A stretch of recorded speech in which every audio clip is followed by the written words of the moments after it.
Welcome to Gun News Review, our Friday recap of the week's gun news. Second Amendment preservation ordinances will be on next week's ballot in 10 Oregon counties. Voters will decide on whether county residents have the right to own semi-automatic guns, so-called high-capacity magazines, and the right to own firearms with any registration requirement. The ordinances will also require county sheriffs to decide whether state and federal gun laws are constitutional, and the ordinances would ban the use of county resources to enforce any laws determined to be unconstitutional. The Committee to Protect the Second Amendment is one of the groups that wrote the initiatives and pushed them through. New Jersey Governor Phil Murphy joined the chorus calling for more gun control following the Pittsburgh synagogue shooting. And Murphy wants even more gun laws in his state, which already has some of the toughest in the nation.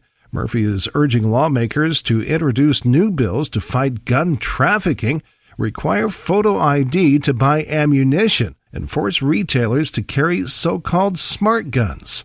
Anti-gun officials in Massachusetts are behind a new billboard that's being unveiled in Boston touting the state's gun laws in comparison to Florida's. Stop Handgun Violence in a statement said the billboard aims to compare what it called the effective gun laws in Massachusetts with the lax gun laws of Florida, especially criminal background checks. The billboard was designed by the father of a teen killed in the Parkland school shooting. Billionaire Michael Bloomberg's gun control group, Everytown for Gun Safety, has poured nearly $500,000 into a direct mail campaign in Florida. In a bid to influence the election, Everytown funneled the money to its state-level political action committee.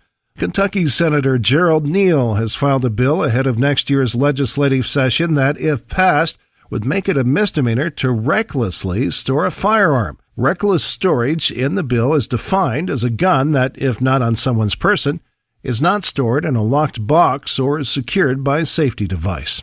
FedEx will no longer offer discounts for business members of the NRA. The shipping company says the decision is part of an adjustment to more than 100 discount schemes that it says don't meet specified volume targets. FedEx denies the decision on the NRA was politically motivated, saying the gun rights group was just not bringing in enough business to warrant continuing the program. FedEx is the latest company to drop NRA discounts. Following the school shootings in Parkland, Florida earlier this year, activists had pressured companies to end their ties with the NRA. Delta Airlines, Enterprise Car Rental, and United Airlines bowed to the pressure and ended their NRA discounts. But FedEx refused, saying that although it opposed civilian use of assault rifles, it would not discriminate against any legal entity despite policies or political views. Gun rights activists say the move by FedEx is just the latest evidence that the NRA is losing its clout to influence the corporate world. I'm Arthur Wyman, Gun News Review. Sturm Ruger & Company is reporting a 1.7% decline in third-quarter net income to $9.21 million. The decrease came despite a 9.8% increase in firearms sales to $113.8 million. The company says it benefited again from lower income tax expenses.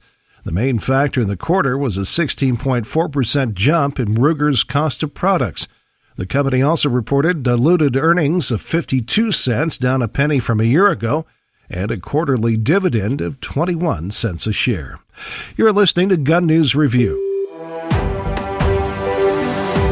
An ammunition supplier is suing Dick's Sporting Goods for breach of contract and fraud. Battleborn Munitions of Sparks, Nevada says it negotiated an agreement with Dick's to supply the retailer with customized and branded packages of ammunition in various calibers.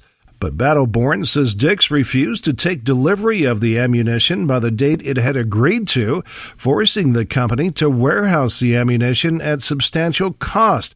It says a refusal followed Dick's decision to stop selling certain guns and raise the purchase age following the Parkland school shooting.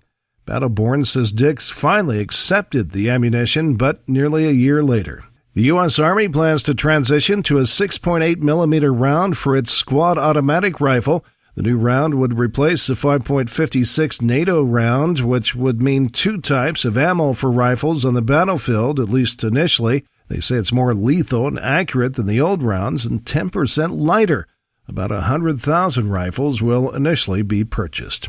The United States Concealed Carry Association says its latest online training event will focus on protecting houses of worship. The series debuts on the company's website on Monday at 7 p.m. Central.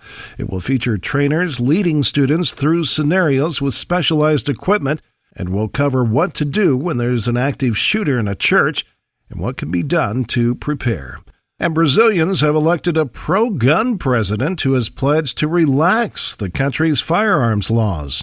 Former Army Captain Jair Bolsonaro told a Brazilian TV station that it's time to abandon what he called the politically correct fallacy that Brazil would be a safer place if everybody was unarmed. Despite having some of the strictest firearms ownership laws in the world, Brazil has continued to be plagued by a high rate of murders by people using guns. Last year alone, there were more than 64,000 homicides in Brazil. You've been listening to Gun News Review, comprehensive and concise.